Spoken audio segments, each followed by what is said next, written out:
Announce. Hello, good morning. Let's have a breakfast.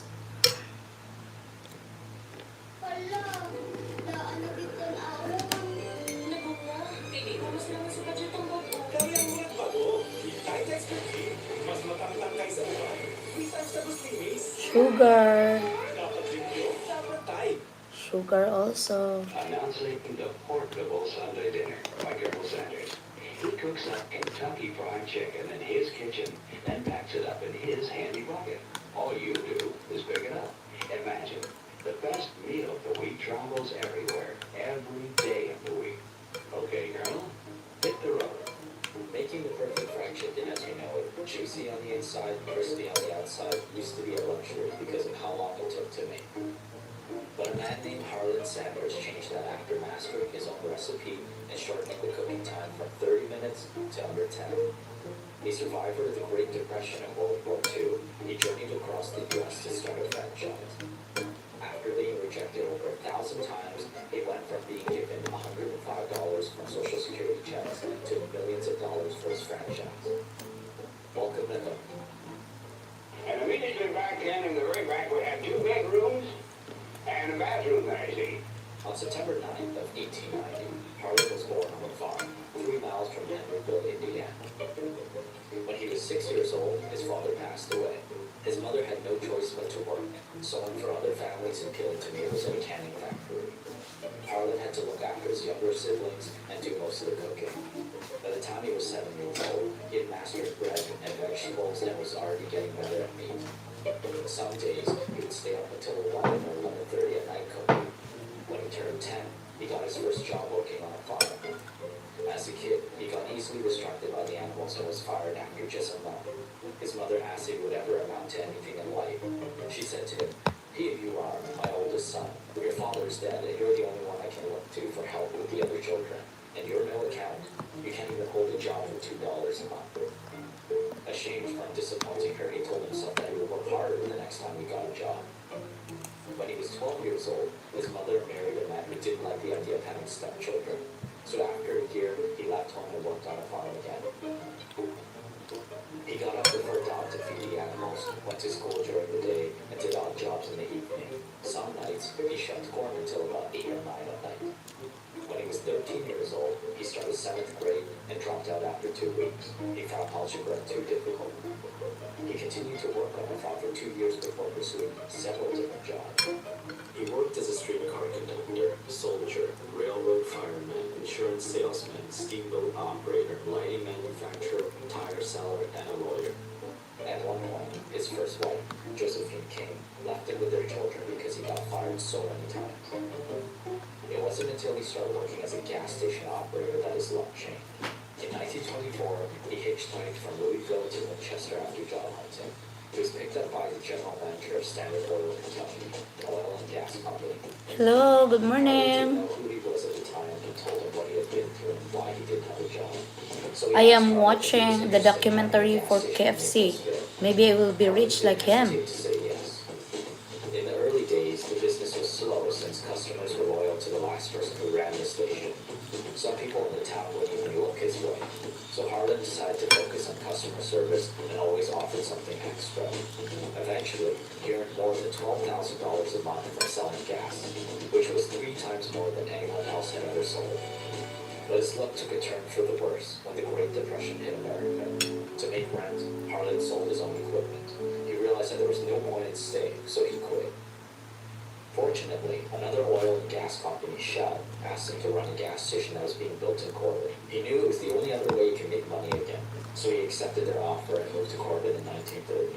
To make extra money, Harlan sometimes made meals for customers and had a single table that could seat 6 people. At first, he only made country ham, string beans, okra, hot biscuits, and later added fried chicken, which became his bestseller. In his memoir, he wrote, "I believe that fried chicken is North America's hospitality dish. I spelt all of those words with capital letters." By 1937, his food became so popular by word of mouth that people came to visit him from different states. So he expanded his gas station to include a motel and cafe that could seat 142 people. Around this time, he had discovered a huge problem. He couldn't pan fry the chicken fast enough. When he cooked the chicken after an order was placed, the customer had to wait 30 minutes. If he made a batch in advance, he often had to throw away pieces at night. The only other option was deep fry, immersing the chicken in a water basket in deep fat. While it cooked the chicken faster, it made it dry, crusty, and unevenly done. But after discovering a pressure cooker, a new invention at the time, and using it for cooking his vegetables, he made a historic breakthrough. He came up with the idea of using the new invention for cooking his chicken too. After many experiments, he found the right balance of pressure, cooking time, meat, fat, and fat filtration. The pressure cooker sealed in the chicken's flavor, preserved its moisture, and gave it a soft finish that wasn't greasy or crusty. It cut down the cooking time to 8 or 9 minutes. At the time, he was still refining the seasoning. He started with pepper and salt and ended up making several different kinds. Then one day, he got an order for 500 fried chicken meals. Since they weren't for his regular customers, he decided to try new seasoning. It turned out to be the best fried chicken he had ever had in his life, so he stuck with it and called it his secret blend of 11 herbs and spices. Not long after, his restaurant was listed in the book Adventures in Good Eating, a Duncan Hines book. Good eating places along the highways of America. But in 1939, his luck took a turn for the worse again. After building a second motel and cafe in Nashville, his first one in Corbin burned down on Thanksgiving. By the time it was rebuilt, there weren't any more tourists or vacationers around because of World War II. So he sold his Asheville location and started working for other restaurants and cafeterias. When the war was over, Harlan started another restaurant in Georgetown and allowed a former colleague to run it. He gave him $300 a month and half of the profits. Despite Harlan's generosity, his former colleague turned against him. He opened the restaurant as a partnership with both their names behind Harlan's back, so Harlan had to buy him out to fire him. In 1953, Harlan received a call from a real estate agent who offered him $164,000 in cash for his motel and cafe. Harlan turned him down. His motel and cafe was right on the highway, and 90% of his business came from tourists. Still, the agent called him the next day and tried to convince him again.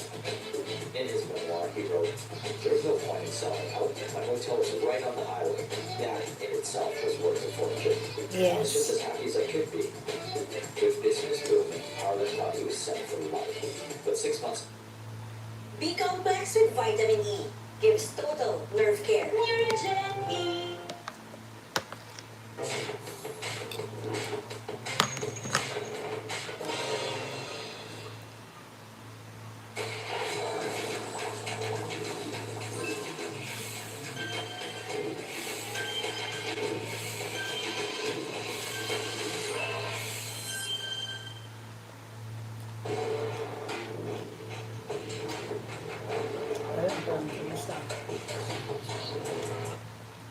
Six months later, he regretted his decision not to sell.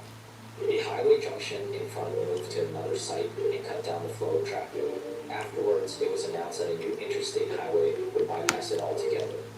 Harlan was convinced that his business was doomed. So in 1956, he auctioned it off for $75,000, less than half of what the real estate agent offered him. At 66 years old, he began to live off his savings and Social Security checks of $105 a month. But he had a new business idea, a fried chicken franchise called Kentucky Fried Chicken. In fact, he already had some lined up. Years before, Harlan taught his good friend Pete Herman how to cook his chicken. When Pete served it in his restaurant, business went up by 75%. So Harlan lined up a few more franchises, all before the highway changed. When he decided to pursue this path, he put a couple pressure cookers and a bag of seasoning in his car and hit the road. If he came across a decent-looking restaurant, he would beg the owner to let him cook his chicken for the employees. If they were impressed, he offered to stay for a couple of days and cook for the restaurant, hoping that it would lead to another franchise opportunity. To cover his travel expenses, he would get free meals from his friends and slept in the back seat of his car. In his memoir, he wrote, "Looking back, it seems now that one of the most courageous things I ever did was to start out in my car with a pressure cooker to sell my first Kentucky Fried Chicken franchise. As I say, I had no money except for my monthly Social Security check, but I had 3,500 brochures printed. I expected to get some inquiries as a result of those brochures. but I don't think I ever got more than 2 or 3. Within a couple years, Harlan didn't have to make those trips anymore. People went to him instead. He did all the bookkeeping and other paperwork, and his second wife, Claudia Price, mixed, packed, and shipped their script of 11 herbs and spices.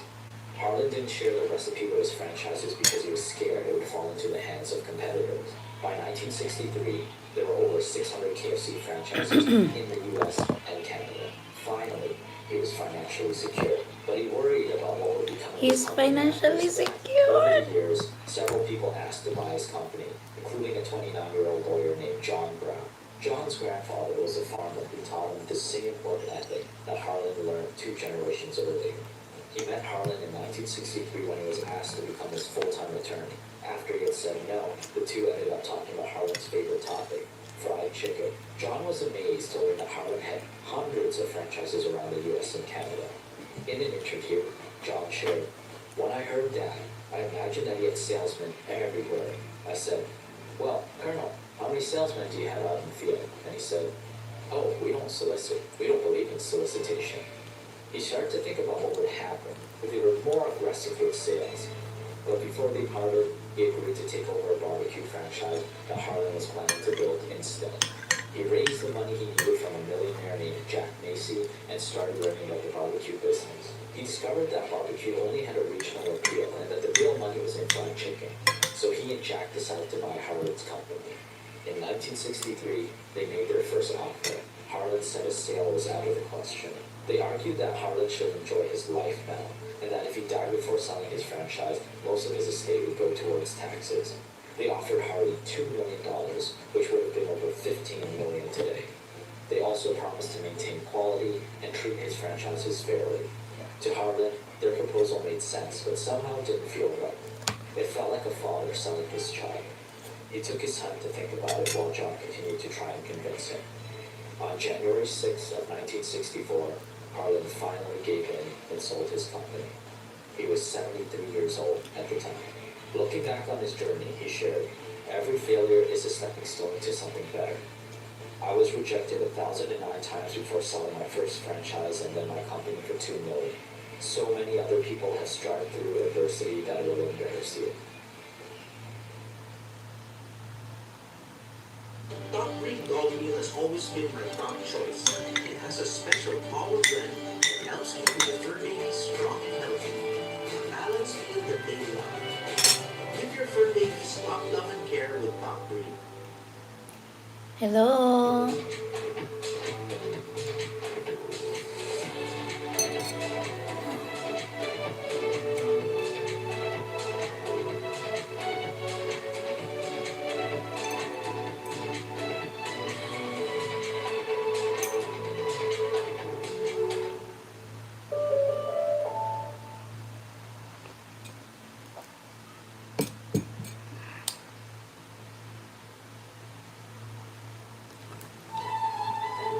Try Subway. Fresh baked bread, fresh meats.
Hello, hello, my two people here. Hello, good morning. My name is Mary from the Philippines. What can I do for you? Do you like to come here in the Philippines?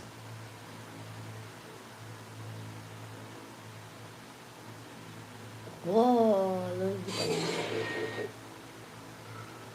Let us talk or let us know the story of Louis Vuitton. Coco Mama, Eva, condensed cornstarch at corn. Mix one, ha? Stir and boil for a chill, smooth, and creamy.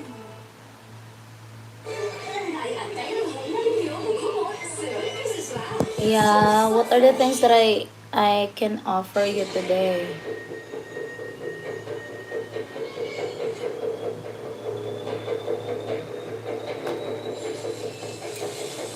Louis Vuitton is the most valuable luxury fashion brand in the world. Its CEO, Bernard Arnault, is also the second wealthiest man on the planet with a net worth of around $180 billion. Looking at the success of today, you would never guess that the company was started by a man who was homeless during his teenage years, had no education, and slept in a forest. Louis Vuitton is a true rags to riches story, but the company would also be subject of a hostile takeover, countless lawsuits, and a host of other controversies. This is the insane story of Louis Vuitton and how a tiny family business evolved into one of the most powerful brands in the world. Oh my God, LV.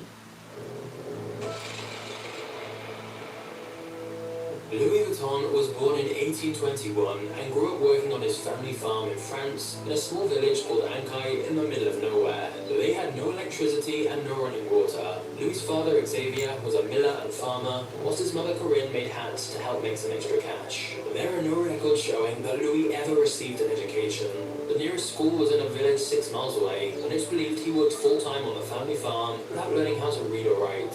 Louis would have been working in the fields every day from dusk till dawn, just to make enough food to help feed his family. Needless to say, the Vuittons were struggling financially, and young Louis was born into a situation that should have doomed him from ever having a bright future.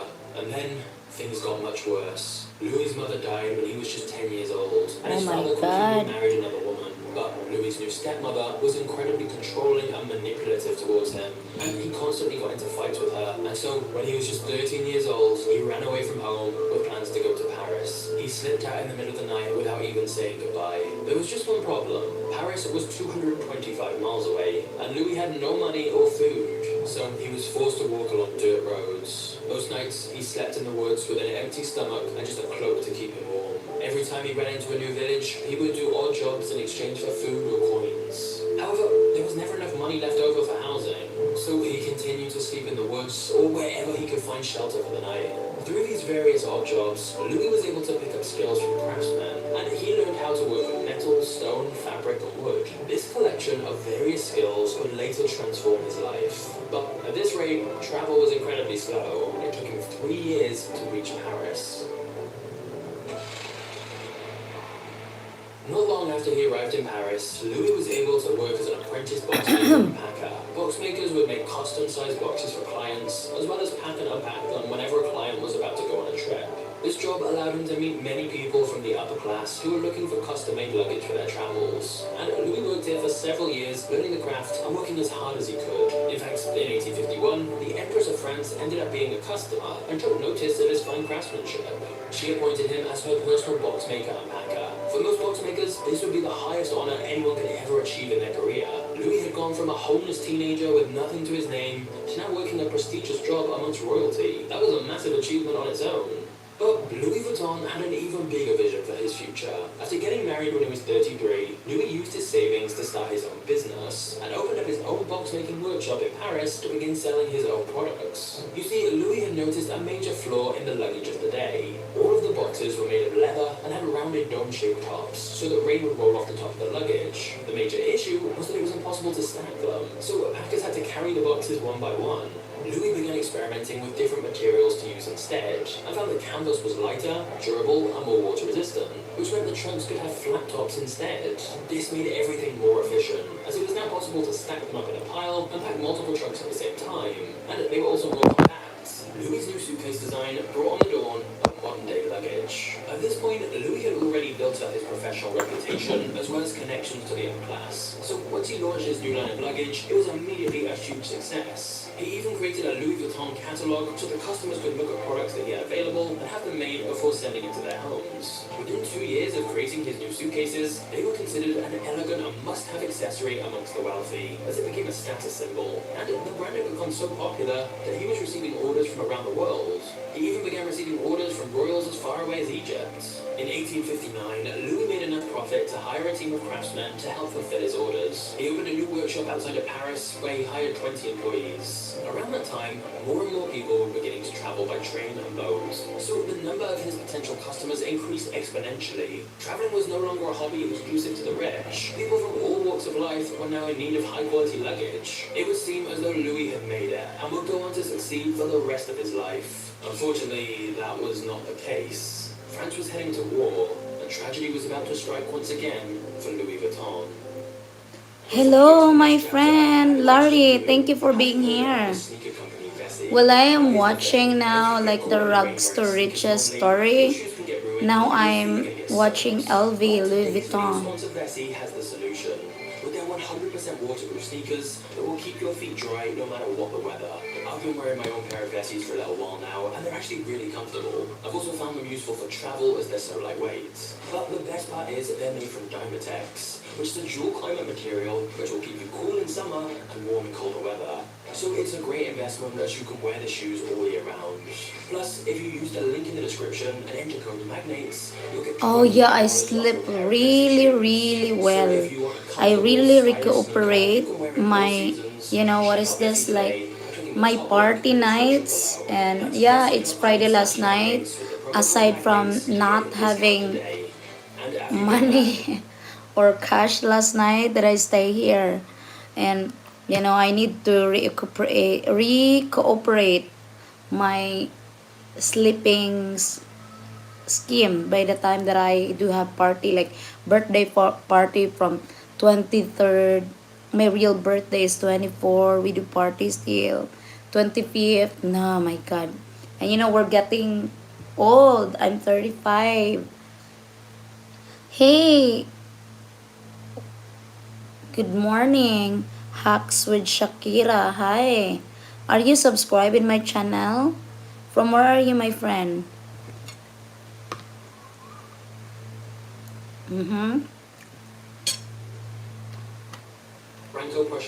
Yeah. Louis had to flee his home and live in a cramped shelter with thousands of others. Food supplies were extremely low, and he feared for his life. When Louis could finally return to his shop in 1871, everything was destroyed. Windows were smashed, equipment was stolen, and he had lost everything he'd worked so hard for. But instead of giving up, he decided to use his savings to rebuild the business, and vowed that it would be even better than it was before. With so many people displaced from the war, there were far more empty shops available for rent throughout the city. So Louis Vuitton took advantage of this by opening his new shop in a much more wealthy, aristocratic location in Paris. It was perfect, because it was right next to the railway station and the Grand Hotel, so travelers who needed new luggage didn't need to go far to find the Louis Vuitton store. By 1872, he came out with a brand new design. Luggage made out of a beige canvas with stripes. This became incredibly popular, and people loved showing off the modern style. How are you, my friend? Hacks with Shakira. The customers still preferred a true Louis Vuitton bag. For the next Well, 5 years, Louis Larry, Vuitton thank you for opened being his shop in here. Paris, until his death when he was 70 years old. But his legacy was able to live on through his son George, who took over the family business. George sought out to expand the brand globally, such as opening a popular store in London. At this point, Louis Vuitton luggage was so popular that many other box makers were beginning to make counterfeits. So in 1896, Of course, George Vuitton my brought God. out the now Especially iconic when I LV got, like monogram to make it before, harder to copy. I got The LV panic was anxiety. Yeah. started the brand. But he also came up with the idea of adding a Yeah, and hardly breathe, and I'm not from here. I don't know doctors here. the company had That's it. 100 employees, and it continued to grow year after year. All of the employees were trained for a very long time in order to become And, excellent box makers. we cannot afford to be Louis Vuitton dead. employees trained for 18 months to 2 We have years family before who's they relying on trusted to us. on their own. The company also began to expand into a whole line of products because of another fashion icon, Coco Chanel. In 1925, she commissioned a small dome-shaped handbag. At first, this was a design that she Hi, personally my came up third with. people It was just here, my smaller. 3 However, people it here. was How also are you? mass-produced, and it was given the name Alma. This was massively successful. So Louis Vuitton decided to make more small leather bags like the Keeple, Speedy, and No. Before Louis Vuitton, handbags were often seen as quite inelegant and bulky, but the company played a big role in men being seen